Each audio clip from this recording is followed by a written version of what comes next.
G'day, everyone. Thank you so much for tuning in to the very first episode and season of the Wholesome Way podcast. I'm so excited to start this journey. And I want to start off by telling you what this first season will be about: finding the real you. And the reason I've chosen this is because I genuinely believe, from my life experience so far and what I've learned on my journey, is that if we want to find our true and healthy path, our wholesome way through life, we need to start by discovering and knowing who we are. We've all heard the sayings, mind over matter, where there's a will, there's a way. If you don't love yourself, how can you love others? And one particularly pertinent quote that I've never forgotten from one of my favorite authors, Deepak Chopra. He says, for most people, the body is the battleground for the wars that we wage in our minds. In other words, all of our suffering, all of our bad situations that we come across through life, all of our negative health problems originate from our mind and sometimes can be created by our mind. And if you've read enough self-help books, like Eckhart Tolle's The Power of Now, Atomic Habits by James Clear, or Awaken the Giant Within by Tony Robbins, you'll know that they all bang the same drum.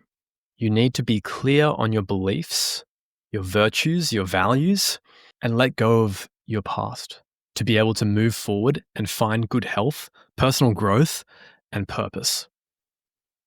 This first episode is an honest conversation with a good friend of mine who is an absolute champion in the domain of mental health, both practically in his professional career and also in the world of academia, where he finds himself now. So without further ado, I want to welcome my very first guest on the podcast. Joining me in the River Studio right here in North Wales is Alejandro Argüelles Bullón. Welcome, Alejandro. Thank you very much, Alex. I am really excited to be here today. And as you say, have an important, honest conversation that hopefully is not just interesting, but also practical and useful for people to try and start to find that way. Whatever their journey is at the moment, either just starting, in the middle of it, or they want to get to the next level. Fantastic. Great to have you, Alejandro. So a bit of an intro to Alejandro. Alejandro is a lecturer in mental health and psychology at the London School of Science and Technology. He's also a mental health PhD student at the Lancaster University, and his research takes a realist approach to understand what works for whom and in what context. Alejandro is also a graduate member of the British Psychological Society and member of the Royal Society for Public Health. Alejandro is also an EMCC, European Mentoring and Coaching Council accredited coach and accredited mental health first aider, and just recently this year became the director and founder of Argüelles, which is a network of analysis, research, and community in evaluation and realistic synthesis for the Spanish-speaking world. And correct me if I'm wrong, but the first and only Spanish-speaking community dedicated to realism enthusiasts across all fields. I'm just going to say, wow, when I was doing some research on you, that's a really impressive work experience and journey. I was just absolutely amazed by it. Thanks, Alex. I guess that's my biggest filter for everything that I choose to do, and the responsibilities and the commitments, because at the end of the day, all of those are commitments, is to help. And I think this links with the identity and finding your true self conversation, because everything that is linked to helping are the things that I make a deliberate decision to get involved in. And when a project or a job or a research piece or a course, whatever it is, I always go through those filters first and go, is this course, first of all, going to help me in my development as a psychologist, a mental health researcher? But also importantly, is it going to help me to grow within my filters and within my identity and within my passions? And I think that's one of the reasons why I can get involved in so many things at once, which is that they're all linked to the things that are aligned to my own way of wanting to help and wanting to take that next step for others. In my end, it's around mental health, psychology, and understanding the behavior of people in this complex and dynamic social world. But for others, there'll be other things. It doesn't matter what it is. Passing those decisions through those filters makes it then easier to decide if it's going to be something useful or something as well that you're going to continue doing. Because one of my mottos is, if you do something, do it properly. Oh, yeah. So, you can commit to something great, but don't go half-hearted. You either do it properly or you just don't do it in the first place.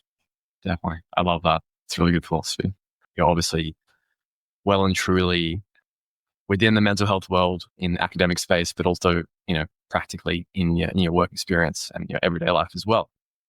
What I'd love to go through in the session is, the current state of mental health in society and people's lives today, practical tools, as we say, people can incorporate into their daily routine and enhance their well-being, their health and well-being. So I think it'd be great to start off. Tell us a bit about your story, what led you to mental health, from a young age, that journey of yours. Yeah, absolutely. I'm more than happy to describe a little bit how that's happened. And it all starts for me coming to England when I was 11 years old. So my parents sent me to a boarding school in the UK when I was 11, in year 7, for those UK listeners. And at first I didn't want to come to England. I was very happy in Spain, and I was very happy. I was playing football at a high level, and I was really enjoying, my friends and my life in Spain. So I said, no, I don't want to come to England. I don't want to come to England. But they said, okay, you're going to go for just a year. You're going to go for a year. I said, okay, that's fine. And I remember always making a bet with my mum when I was 11, and I said, Mum, I bet you £50 that I will come back to Spain after a year. I'll bet you £50. And around 3-4 months later, after my experience, I asked my parents. I actually called my mum first, and I said, Mum, I think I'm going to lose the bet, because I asked to stay for another year. And I stayed for another year, and I did come back to Spain for 1 year because I was playing football again at a high level, and I wanted to see where my football would take me. But I made the decision that I was happier in England. So I came back to England, and then that took me to my A levels. And my A levels, this is when you're 16 to 18 in the UK. For people who are listening from other parts of the world, this is your exams that you're going to take before going to university. And I was clear on 2 A levels. I was clear I wanted to do PE, physical education, because I was absolutely, a sports freak at the time, and still am, of course. And the other was history. I've always found history fascinating. I've always really enjoyed it, and I knew I wanted to do history and A level, but I wasn't really sure on the third one. I wasn't really sure. I was looking at all the options, and then my mum said to me, Alejandro, why don't you try psychology? I think you'll like psychology. I mean, maybe you'll find that interesting, because I know you like talking to people. You find you're always questioning things. You might find psychology interesting. Okay, fine. So I said, okay, fine, I'll give it a go. I'll give psychology a go. And I guess since then, I never looked back. And so I thank my mum for that, but also just the interest that I found in psychology and in the different, branches of psychology. So it was after that experience that I loved psychology so much. And then that took me to sports psychology, because I wanted to combine my sport and my psychological interest for my undergraduate. But it was during my undergraduate that I also found the clinical side very interesting, because the sports psychology field I found fascinating as well. And I have worked with athletes in that sense. But then we'd had a module on clinical psychology, and I was just always thinking around, the mental health of individuals. And I thought, well, maybe this is something I see myself in, going forward into this field. Not seeing the potential just for how the world is at the moment, but also again through my innate filter of helping. And it was through that decision and experience that then I said, okay, we'll go into my master's in mental health and then into my PhD. But through that as well, working with people through Red to Blue as a director of coach development. And through all those experiences, a whistle-stop tour of like the steps, but all through that, I've had the opportunity to see, mental health for individuals, mental health for groups, in different countries, in different languages, for different people. Wow. But most importantly, and I guess this is my key thing for people to learn, and one of my favorite sentences is that I only know that I know nothing. And I guess that's my disclaimer for this podcast, which is that with everything that I'm doing and that I still want to do, and I have a lot of energy and plans for the future, it's also important to know that everything that we know about the social world and everything that we know around mental health, we're just starting. And there's more questions than answers. And those are the ones that I'm interested in finding out. Yeah, incredible. I think that's so true. It's one of the wisest things that someone can admit, I think, is that, we only know that we know nothing. And there's only things that we don't know. There's even things that we don't know that we don't know. Absolutely. And I guess that also links to finding your true self, because you don't need to have all the answers right now. You don't need to have a full-on 100% clear pathway, because no one knows it. And no one knows, particularly what may happen in X amount of time. But what you can do is try and build those steps for that perceived future to potentially happen. And you can only do that through the step-by-steps that you take every day, and the little habits and the little things that are going to support your mental health, that are going to support your well-being, and that are going to support your decisions that you make. Because everything in life is a choice. You can make a choice to make your bed in the morning or not. You can make a choice to have breakfast or not. You can make a choice to take that job or not. You can make that choice to go to the gym or not. Everything is a choice. Now, those choices are sometimes easier to make than others. Those choices are sometimes very obvious. Sometimes they're not as obvious, and you need a group of people. I heard the other day this concept of board of directors to help you make those decisions. But whatever those are, if you can help with each step of the way, finding your true self within that alignment and values that you have, then that becomes easier. And from a mental health perspective, understanding that we may not know everything, but we know enough to at least align with ourselves, that's a good starting point. Yeah. And going back to your, that journey that you've just taken us through, which is quite inspiring, was there ever a point where you had a lot of self-doubt on the path that you wanted to take? Because I think particularly, you mentioned people not trusting or not knowing what they want to do, and that's okay. Is there a point that comes to mind where you were sort of at like a crossroads, or maybe a really dark place of self-doubt, and what helped you through that? I can think of many, and I think that anyone saying otherwise is probably either not aware of their own cognitions, or just trying to be naive around the world that the human mind works, particularly when talking around uncertainty and change and the future. I think that when I was doing my A-levels, I was going through a very intense time in my life, through personal relationships with romantic and family relationships. And it was a time of self-doubt, not necessarily through my academics, but mostly through myself, and through internal conversations, and through a lot of, again, choices that I had to make. And those choices weren't always clear, because you had, and I think everyone can relate to this, the heart and the mind talking different things and making you go those conversations. I think that at 16, 17, 18, I dealt with it in ways that I probably wouldn't deal with it now. I think, you can probably say that looking back, it's always 2020 vision, right? Now hindsight's 2020.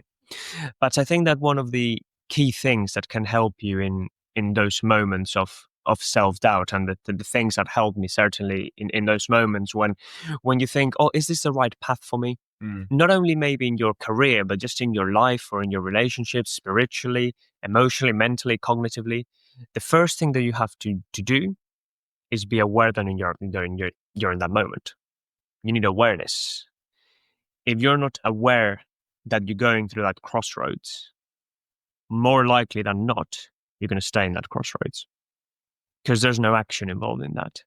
You haven't even thought that you're going through a moment. So what happens is that you become in cruise mode on a plane. And of course, cruise mode is, it's fine. It's comfortable. The autopilot. The autopilot is comfortable, but comfort doesn't necessarily lead to growth. I haven't met anyone that hasn't gone through growth without some sort of discomfort, and accepting discomfort in times of change, in times of uncertainty, in times of pressure. So the first thing is awareness. Being aware that you're in that moment. That's number one. And then number two, which again is something that I've learned through time and that I'm still learning. Again, I'm not at all saying that I'm an expert in this thing that we call life, that is so complex and dynamic and ever changing. But I guess that from my experience after that awareness is when you're going to make that choice, because again, those crossroads, there's always a choice. I always think about it like a family tree. Like, you go here and then you go into, if you want one side or the other, it's going to take you another point, like decision points.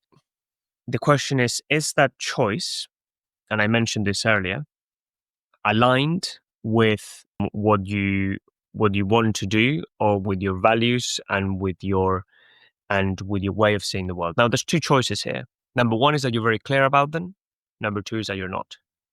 If you're very clear about them, that choice becomes easier because you're going to align those decisions with yourself and with your values.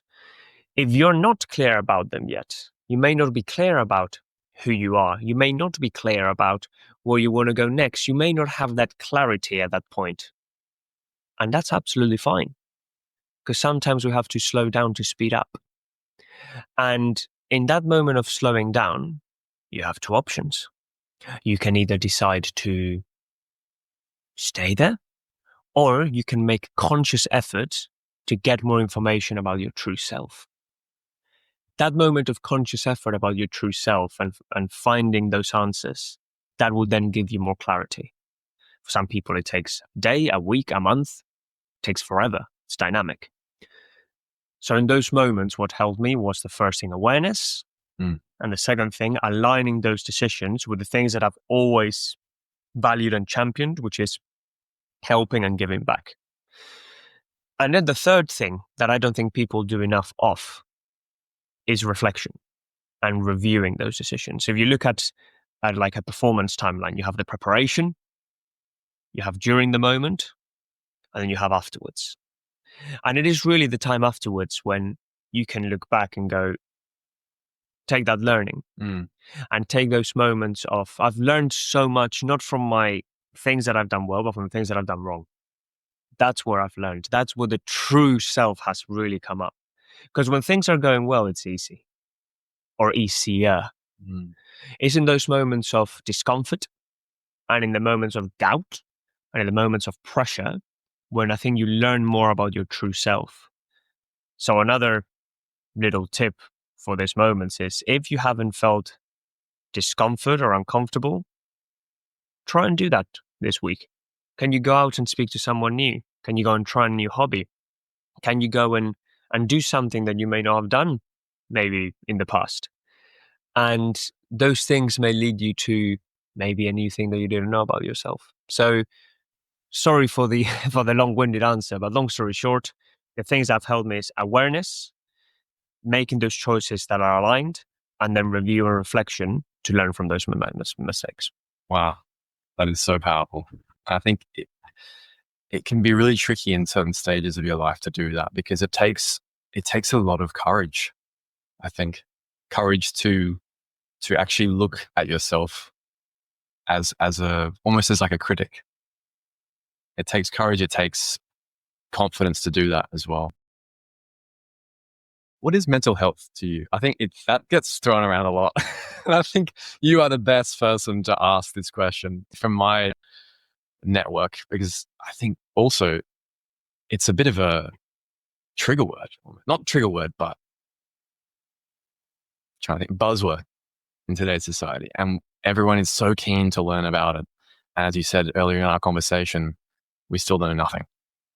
We almost know absolutely nothing about it. So maybe what is mental health to you? How long do you have?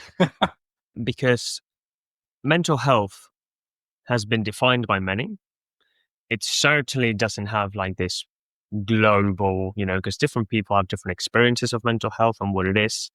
Rather than a fixed definition of mental health, what I can give you is some of the common components of mental health that individuals may go through or feel through or understand around mental health. I guess that the first thing that we have to think about around mental health is mental health the absence of mental ill health, or is mental health positive mental health? And that's first of all that's the first thing that you have to think of when you come to a definition of mental health is mental health the absence of, or is it the positive? By that I mean, is it the absence of depressive symptoms, the absence of anxiety, the absence of traumatic events? Is that what mental health is? That we're trying to reduce symptomology? Or is it in fact that we're trying to promote well-being? Because those are two very different things. One is more of a medical model of mental health, and one's more a biopsychosocial model of mental health. Because mental health in the past was very defined in a medical model, was very defined as someone's got a certain, diagnosis, and that diagnosis has symptoms, and you treat those symptoms. What does that sound like to you, Alex? Sounds like I'm in the GP practice. Correct. Like physical health. You come in, you have a diagnosis, you have some symptoms, and you treat it. What we have seen is that mental health is not as simple as that. Mental health is multifaceted, is complex, and is layered. And this researcher, this man called Engel, in the 70s came with this biopsychosocial model of mental health. And this is one of the most used models now to define mental health and what mental health is. There's others, and there's other models. And again, it's really hard to give a full definition because there's so many different models that try to define what mental health is. But this biopsychosocial model is probably the best way to try and understand mental health and what we understand it now. Biopsychosocial, therefore, mental health has like three components to it. First is the biological element to it. So there may be some elements of biological predisposition towards mental health experiences. The second one is the psychological, the way people think. So some of the thoughts and cognitions that people have around mentality. And the third one is the social element of mental health. So, the connections that you make, and again, not only connections, but meaningful connections. And that's very different. You can have 100 connections and feel very lonely. You can have 3,000 friends and feel very lonely if those connections are not meaningful. So that biopsychosocial model of mental health is one of the ways that is quite used to understand what mental health is. So mental health is a combination of biological, psychological, and social factors that when they're working in harmony, they seem to promote mental health. And when some of them seem to be out of place, it seems that mental health can be hindered. Now, it's very difficult to just point it to one, two, or three things into what could be the biological, the psychological, or the social. It's quite hard. But as the three things that you need to be thinking about in your life, when it comes to your mental health, it's just those three elements: the biology side of things, and of course there's some things like genetic predispositions and things along those lines are more difficult to do. But with the biology side of things, I would link it more to the physical health. So, staying physically active, staying physically fit, eating the right foods, using your body. You wouldn't want to put orange juice into a car as petrol. You want to put the right fuels for the right car. So that's the biology, even though from this model, it's not around the physical health. From a practical element, you can think about it as your physical health, like a little checklist of your mental health. The checklist on your biological side, you may want to think about it as your physical health. Am I doing the right amount of exercise? Am I eating the right foods? Am I fueling myself? On the psychological checklist, you may want to think around the thoughts and cognitions that you're having around your day-to-day life.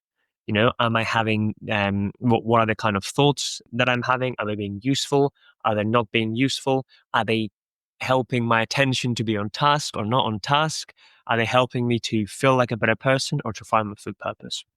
And then the third bit is the social. And the checklist in the social is, do I have the meaningful connections? And again, having 5 meaningful connections is much more powerful than 3,000 non-meaningful connections.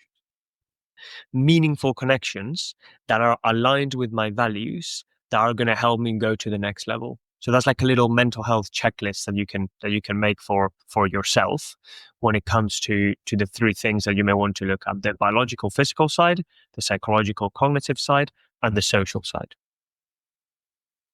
Wow. I think that's so clear. It's just like a 3-factor checklist. You could even just have that on your wall or like a sticky note or something you see every day. And I love the last bit, the social aspect of your mental health, because they say you are the combination of the 5 people that you spend the most time with. And I think if you don't actually write those people down on a list, how can you know that the connections that you're having are leading you onto the right path? And ultimately, in the process, improving and promoting your mental health. Certainly. I think that those connections, it's a 2-way reciprocal process. I think you will get out as much as you put into those connections. Like any friendship, any relationship, they have to be nurtured. And I think that being very strategic about the nurturing relationships that you choose becomes really, really important for the energy that you have. Because each individual has their own, energy at the start of the day and at the end of the day, in a month, in a year. So where do you want to, I want to think of I want you to budget your energy like you budget your money. You only have certain amount of energy. Where is it going to go? How much do you have? And where is going to give you the biggest return on investment? Because that's what people do with money all the time, right? They have a certain amount of money and they say, okay, this is going to go to my rent, to my bills, to my food. I want you to think about that around the energy and attention that you give to other people. It's not infinite. You have a certain budget for it. How are you going to spend that budget? Where is it going? And where's your biggest return on investment on the energy and attention that you give to those connections? Wow, that is incredible. I've never thought about it like that, because I am aware that there are people like, I think people are givers and takers of energy. Being around them, I think also I've learned this as well, is have the skill of develop that skill of being able to recognize who is a giver and who is a taker, and use that to ultimately shape the relationships and the connections that you want to have. It's amazing. Certainly. We've had a few chats about red to blue.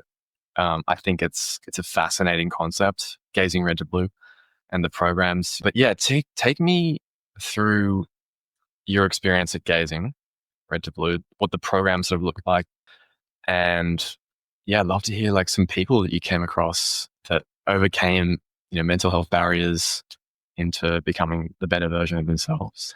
Absolutely. And all I can say is that gazing are a fantastic group of people and individuals, and I've been very fortunate to be part of that journey, and still am. And I'm still involved with Red to Blue, and I'm still involved in the some of those works and the potential that I see for Red to Blue in the world.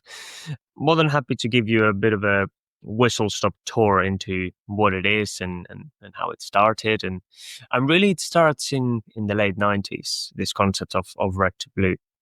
And it starts with 4 individuals that get together: Dr. Kerry Evans, forensic psychiatrist; Martin Fenn, Gazing Red to Blue CEO; and Renzi Handsome, graphic designer, black belt, all sorts of things in his life, fantastic person; and John Esposito.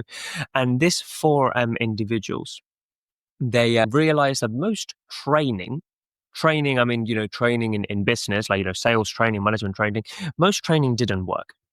You would go into a hotel, for instance, for 3-4 days, you'd get a big booklet, and you'll never hear it ever again. So there was this area of, okay, most training doesn't work. What do people actually use? And most importantly, with all of these 4 individuals' minds getting together with a psychiatry background and with a graphic design background and with a business background, they go, we want to help people perform. So performance, that's one of the key things here, performance. But most importantly, and this is like the niche that comes in the late 90s, under pressure.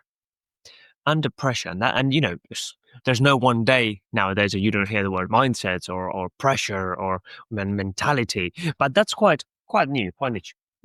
And then this concept of performance under pressure gets turned into, great, how are we going to actually help people use pressure to help them perform, to use it as a catalyst for performance, something that can help them get to the next level? So that's the idea, but the idea needs some products and materials, right? So those products and materials, how do they create it? With the help of all of the founders and the graphic design background of Renzi and the psychiatry background of Kerry, what you have is the concept of Red to Blue that is born. And Red to Blue is a framework. It's a mental model that helps people understand, recognize, and see where their attention is at any given time. It's around control your attention, emotional states, cognitive behaviors, to help you perform in those moments of pressure. And that mental model and frameworks, one of the key ideas is that it's viewed, and you subscribe to the fact that it's viewed as a skill to be developed. So this concept of controlling our attention, at getting better, at our dealing with pressure, at ensuring that we don't stay in those moments for too long, that's something that we can improve and get better. And how do we do that? Through the use of maps and tools. So to get better at that skill, what do we do? No different than going to the gym, no different than, learning how to play the piano, no different than learning how to speak in public. The use of the maps and the tools all in one page maps, 1-page tools. What they help you is recognize where your attention is, have an acceptance and an acknowledgement that it's your attention, to let you free up that attention to choose to place it on something more useful. Sounds super easy. Sounds super simple. And of course, the concept is, under pressure, common sense usually jumps out the window. And what you think now, Alex, in this conversation, oh yeah, I would do that. I would do that in that moment. Yeah, in that I'm talking to 1,000 people, of a really important project, and the internet goes off. Yeah, I would do that. In the moment, it becomes a little bit more difficult. It becomes cloudy. A fight or flight mode kicks in. Correct. So that's where Red to Blue comes in, that in those moments of pressure, in that meeting, in that match, in that exam, in that uncomfortable conversation at home, whatever it is, big or small, you have that internal awareness and recognition of what your attention is to really help you decide if the next step or the next course of action is going to be helpful or unhelpful. And in a nutshell, that's what Red to Blue is. And so attention, can we break down what that what that means, because I think attention, can mean a lot of things for a lot of people, like, just focusing, like looking at something. Because like you can look at something, but also your attention's not there. Absolutely. So can we break down attention and like what that sort of looks like in that context of being in a pressure-filled situation, like you're in the kitchen having an argument with your mom and dad or something? What does attention look like in that sense? I guess how I'll define attention in the concept of red to blue is that your attention can be in one or two places. You can either be in the red or you're in the blue. You're either off task and diverted, or you're on task and in the moment. That sounds super simple. And the true, it is a simplification of the real world. Usually our attention is all over the place, right? But the simplicity of having a dichotomy makes it accessible under pressure. Because under pressure, you don't have the privilege of time. You don't have the privilege of thinking to yourself, oh, I'm going to get that, theory notes and theory books that was super interesting and fascinating. You don't have that time. You need something simple and accessible in that moment to help you. And think about it a little bit like the London Tube map. The London Tube map, when you're looking at the red to blue map, it's not perfect. Like it doesn't, Oxford Circus to Piccadilly Circus to Victoria, all those distances are not exactly like they are, but you see it and you know where to go and where you're going and where you are. It's a map, a representation to help you to where to go. It's no different to a red to blue if you think of how people use maps. So going back to attention and the concept of attention, what does the red head look like? If your attention is in the red, how does that feel? How does that look? Well, there's a lot of doubt. There's a dialogue. There's an internal conversation going on. I always think about it. In movies, how you have the angel and the devil. Yes, Alejandro, you can do it. No, Alejandro, you can't do it. Yes, you can. No, you can't. Yes, you can. No, you can't. You're having a dialogue that is just not helping you in that moment in time. You tend to think of the past events, what's happened before. You get fixated. Or the future, the consequences. What happens if I don't perform? What happens if I don't score this goal? What happens if I don't get this certain grade? What happens if I don't do this? And you seem to feel stuck. Most people, when they're in the red, because their attention is completely diverted, behave in three different ways. Most people either get aggressive, and by aggression, I don't mean, just punching someone in the face. Of course not. But it could be, talking too fast. Or it could be the body language that are used. Or, you hear the term passive aggressive in an email or in a conversation or a comment. Some people become passive. They don't care anymore. They start blaming others, maybe. They don't want to take responsibility. And some people want to escape. They just want to flee that situation, pack their bags, go to the Bahamas and stay there for their whole life. So when your attention is in that red head moment, you as a listener can probably relate to one or many of those things. When your attention is just not in a helpful place. And again, I'm saying helpful and not negative. Why? Because we all go there. We all do it. It's normal. Of course you're going to go in the red. Of course you are, particularly under pressure. We're human. We're vulnerable. This idea of just think positively, just put your attention here, just do this, that works until it doesn't. Because under pressure, we're all vulnerable. So it's unhelpful, not just negative. Why unhelpful? It's unhelpful because you can still do that task in the red. You can still do that task when your attention is all over the place. Of course you can. But it's probably going to impact your performance and also your well-being. On the blue side, when your attention is on the blue, when you have a blue head, what does that look like? Well, that means you're connected. You're on task. You have that ability to be concentrated into what matters in that moment in time. And most importantly, from a red to blue perspective, you can zoom in and zoom out. What does that mean? This concept of zooming in and zooming out. The name gazing comes from the teachings of a Japanese philosopher swordsman called Miyamoto Musashi. And he wrote a very famous book. Some of you may have read it, The Book of Five Rings. And Miyamoto Musashi, he taught his samurais, he never lost a battle, and he taught his samurais how to fight. And Musashi said to his samurais, in order to be very good at fighting, in order to be very good at your battles, you have to do two things. The first thing is know the opponent in front of you and be very clear, the details, but also look at the wider battlefield. Where's your next move? Where are you going to go next? From a red to blue perspective, that's what we call zooming out and zooming in. Zooming out, gaining perspective, what do you need to do next? And then zooming into the details to help you perform that task. So when it comes to attention, the main question that you have to ask yourself before making a decision, before doing anything is, am I red or am I blue? Where am I right now? Am I red or am I blue? It's a 1-second question,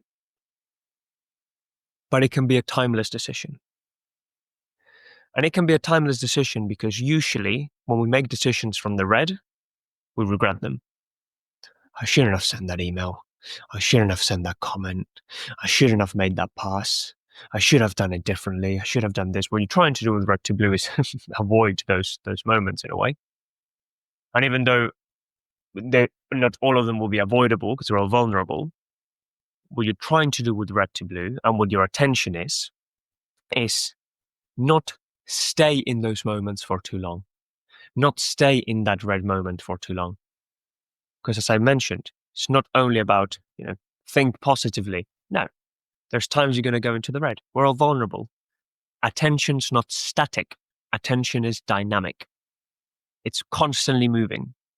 And this movement from red to blue, what we're trying to get people to do with red to blue is rather than spending their 5 minutes, let's say we can spend 5 seconds. 5 minutes in the middle of a board meeting can be the difference between getting that deal or not. 5 minutes in a football match can be the difference between scoring that goal or not. 5 minutes in that exam can be the difference between getting that question right or wrong. So as a summary, attention from a red to blue perspective is the map of the heads, the description of the heads, and the recognition of what your attention is. The blue and the red head. The blue and the red head, that's right. And just asking always yourself, before making that decision, before sending that email, before doing whatever you're doing, takes 1 second, but it can be a timeless difference. That's incredible. And so I guess the goal as a coach, like coaching, supporting the coaches and also the people that are going through the program, clients, would be spending more time, like trying to spend more time in the blue and try and get there quickly. Is that the idea?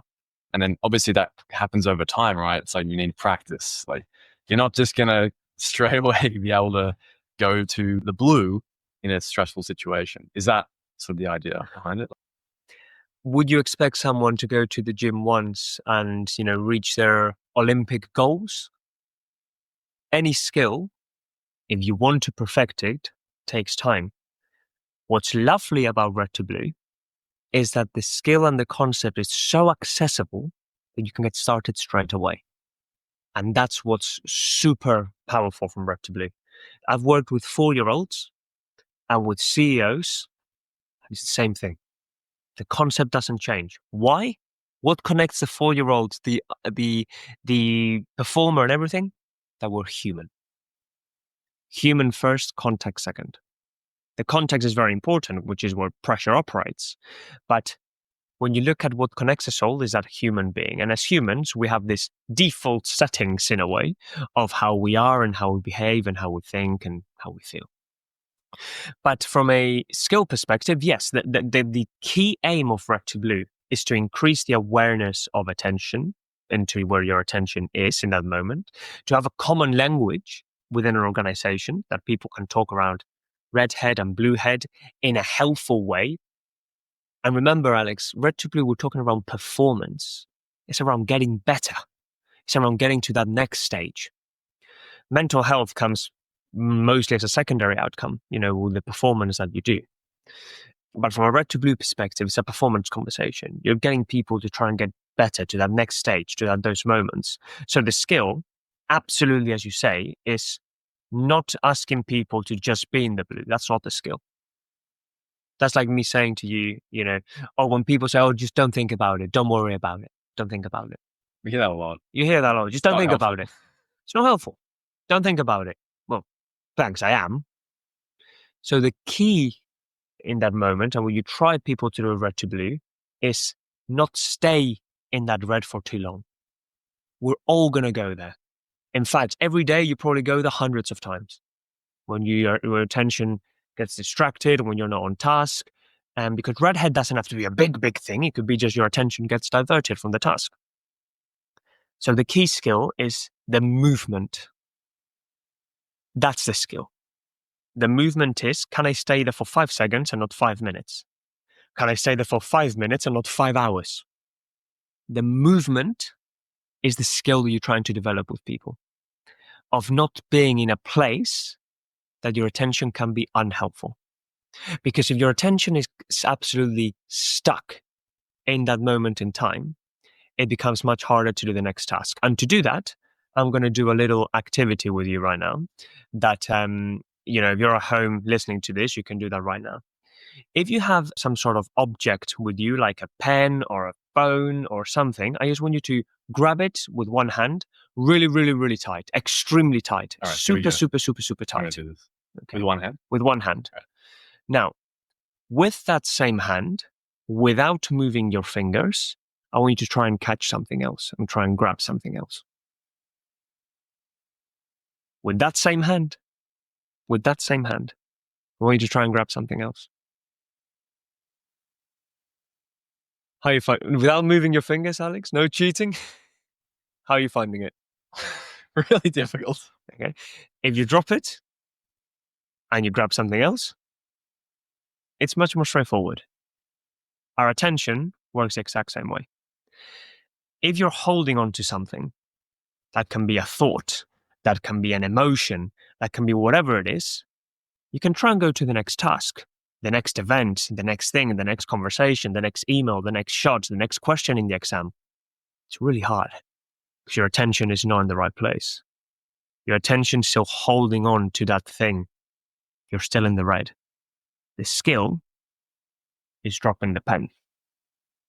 Because now you've freed your attention to try and put it into somewhere helpful. So another thing that I think to myself always, because usually I do this exercise, when I'm with groups and individuals with a pen, I always think, just drop the pen. Drop the pen. And that is hard, particularly when something intense has happened, emotional has happened. That concept of dropping the pen can sometimes be really useful as well. When you're holding on to that thing so hard. One of the biggest lies that people say in world and humanity is, I'm fine. Oh yeah, I'm fine. And you try and go and do the next thing, and you try and go the next thing in your day, but you're still holding on to that because you're not fine. Something has happened and you're still holding on to that thing. You're trying to go through your day. So when you're trying to find your true self, or you're trying to work on your mental health and your spirituality and your cognitions and your emotions and your feelings, it's much easier to do that if you're not holding into the pen. Wow, that is mind blowing. I'm just getting goosebumps thinking about this. Like, I resonate with that so much. And I think it seems like part of it is being aware that you are holding on. Some people might not even know that. And it takes time to even become aware that you're holding on to something. And before you can take that step to actually even let go. I imagine you saw that a lot with people who didn't realize they were holding on to something. The first step of the skill of attention is recognition. And if you remember the first thing, at the start of our conversation, when I mentioned around those moments, those difficult moments, the first thing that I said is the first step of the skill is awareness. Recognition and awareness of where is your attention right now. Is it somewhere helpful or somewhere unhelpful? And again, the language I'm using is important. It's not positive or negative. Because negative has a bad connotation. Oh, I don't want to go there. I don't want to be there. It's negative. It's bad. I'm going to get judged. No, it's unhelpful. And why is it unhelpful? Because you can still continue to grab the pen and do things, but it's going to be much harder. it's going to be much more difficult to do that. So the first step is recognition. And that's what some of the tools that we use in Red to Blue, we talked around maps and tools. The map helps you recognize straight away because you have a visual element that helps you do that. In fact, the watch that I have as well, I mean, I haven't got the tattoo yet, but the watch that I have is also red and blue. And I have a quick look at it sometimes when I'm, in going through those moments to help me visualize. But there's tools and there's resources that you use in Red to Blue programs or as a Red to Blue coach to help individuals recognize those moments faster. But it's not only about the recognition, and that's, in the moment recognize. Like anything in life, you can prepare and you can review. And we mentioned around that at the start as well, around the preparation, in the moment, reviewing. So that constant process of performance, I think that the consistency of going through that process becomes quite important. So yeah, going back to the question, the skill is not staying there for too long, is the constant shift and movement between unhelpful and helpful states of attention. That's amazing. Such good knowledge, I think, and practical that people can put in to their lives straight away. Just even as you said with the watch, like just having like a red and a blue marker and just having that in front of your face, like as a reminder when you do come into those, high pressure situations. Again, another practical tip that you can start using straight away after this conversation is, if you haven't already, because some people, have this and it's quite great, but we can all get better, is just ask about yourself as you're going through your day, as you're going through the moment around this difficult week. Am I red or am I blue right now? Where am I right now? Because that little pause, again, can be the trigger for you to take a step back, gain perspective, and then make the right decision. Because when we're in the red, what tends to happen is that things become minimized. You get tunnel vision a little bit. And what we're trying to do is open up and go from a tunnel vision that, we think this is the best thing ever, to, is it? And this links again to critical thinking. Different angles, different perspectives, different viewpoints around this situation. What could happen? What maybe happens? And that criticality becomes really useful. But in those moments when there's no time, this simple, accessible language of red head, blue head becomes really useful. Incredible. How do you see the connection between, just zooming out here into someone's whole life, how do you see the relationship between someone's mental health and finding their overall purpose in life? Might be a loaded question, so we can digest it. No, at all. It's a complex question, because and I wanted to preface the reason why I'm asking this question is because as I was looking through doing my research on you and your LinkedIn post, I came across 3 years ago if I can share, please, your purpose. And your purpose was very clear to you: to contribute to improving mental health outcomes in current and future societies. So I'd love to connect that to, mental health, to our purpose, maybe how that's evolved since 3 years ago. We're all changing, we're all evolving. Yeah, I'd love to break that down a little bit. I think the most important thing to recognize around mental health, particularly when it comes to a life course approach to this, what you're describing from the moment that we're born to our last breaths on earth. The most important thing to recognize is that it's not static. So a lot of the time in moments that mental health goes up or down, it's not necessarily to panic or to think in extremes. Because there's a difference between having a mental health diagnosis, which should be and certainly needs the professional help and support for that. But there's also understanding if this change or this moment that I'm going through right now, is that a diagnosis or is it just a normal human experience? Because through this change and through this uncomfortableness of finding our own way, there's going to be uncomfortable moments. It's not going to be autopilot. There's going to be turbulence. We're going to go in the red. It's around acknowledging the vulnerability of humans in these moments. So how mental health links with that is that there's going to be two options here. Option one is that your mental health becomes a catalyst towards your true self, and becomes a catalyst because it's something that it's helping you have clarity.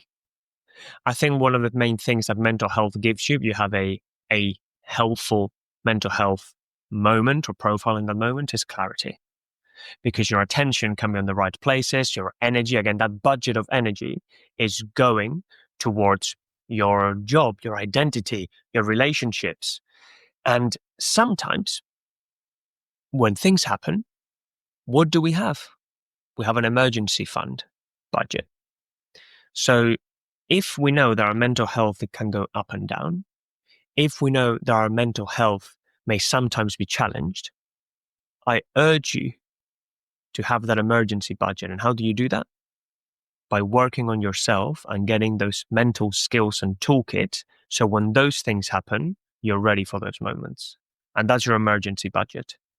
You're preparing for the inevitable, which is that our mental health across the life course may sometimes have normal human experiences of just feeling uncomfortable, or you may indeed, God forbid, go through a more mental health challenging experience, which can happen.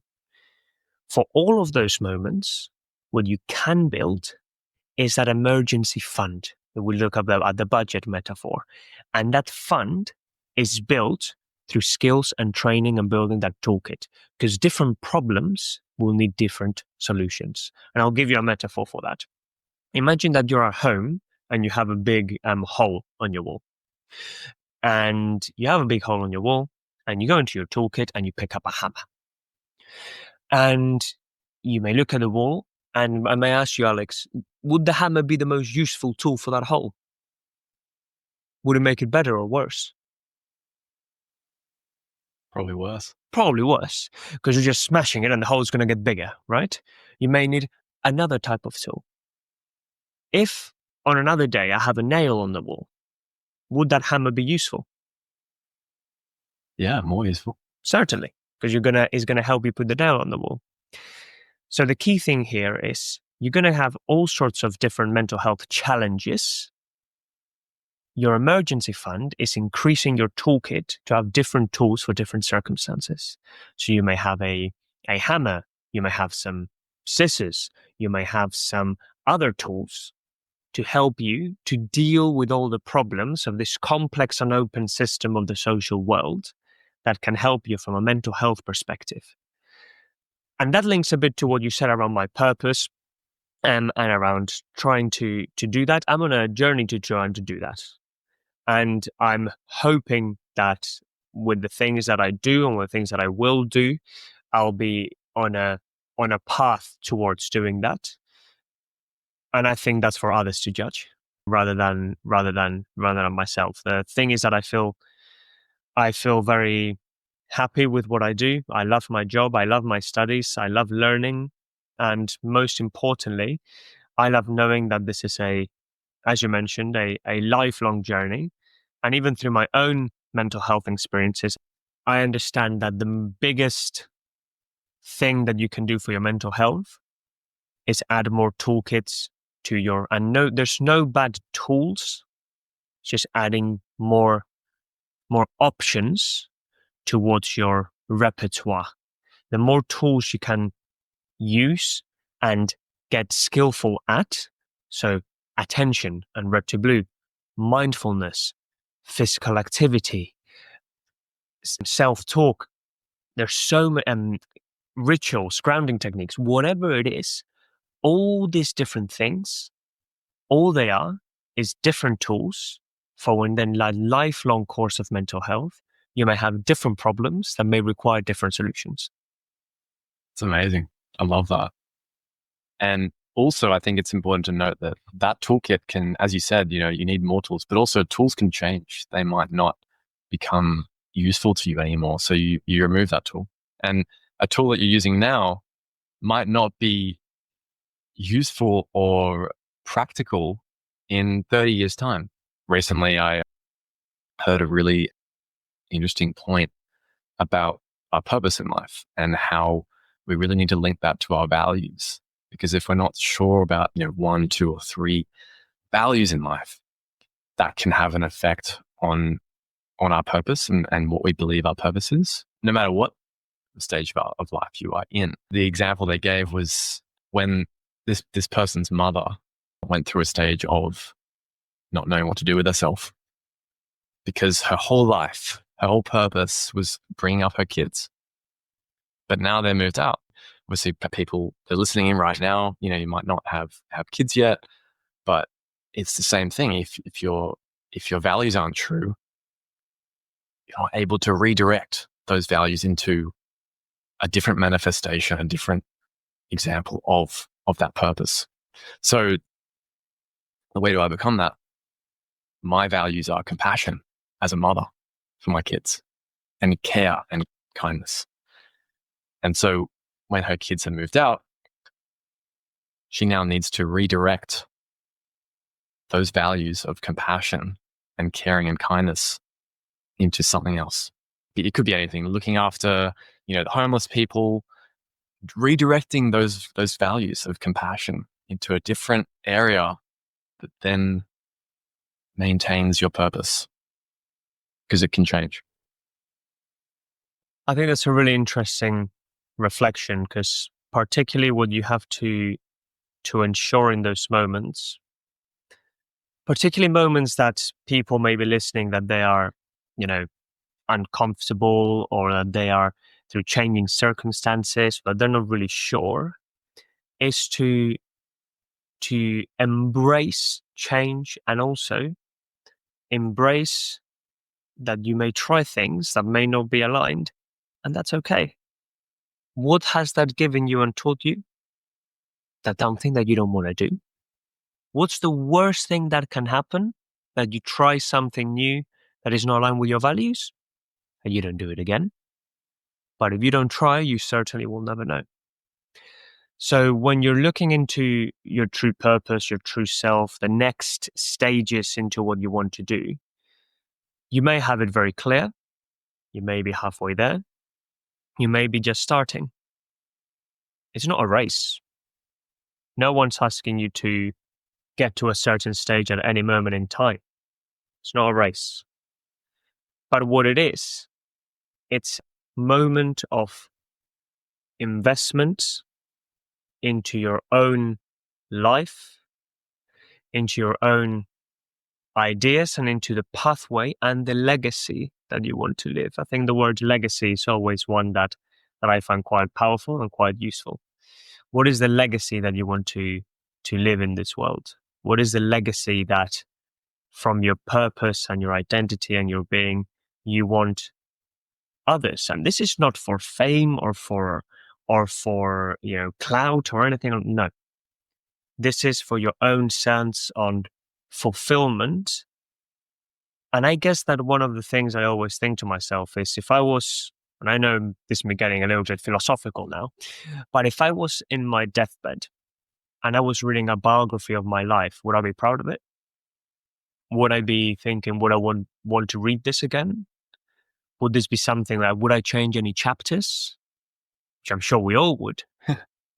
But I always think of that moment of when it's my last day on earth and I'm reading a biography of my life and all the different chapters and all the different ideas. And I go, yeah, I'm proud of that. I'm happy for that book to be in a library for people to read.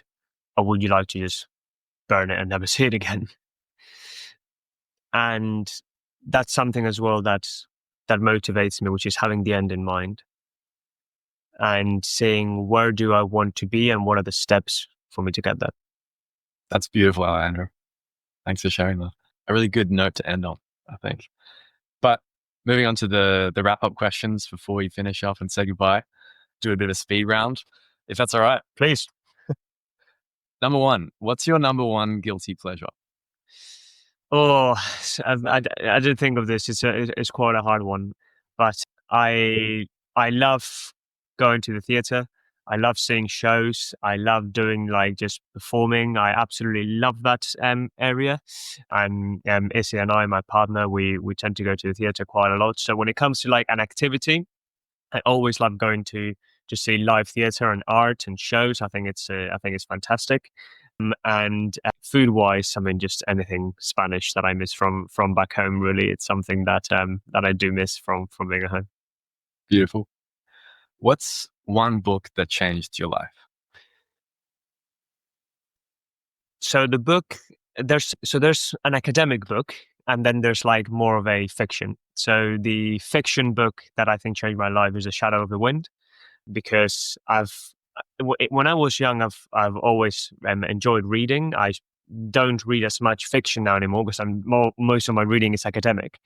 But that book and the writings of Carlos Ruiz Zafón, which is the author of this book, just I loved the style and the writing and what changed my life of that book. Because again, it's not like it's a fictional book, but it's just the writing and the style made me fall in love with reading again. So it was like a big change for me to see words so beautifully written in a book.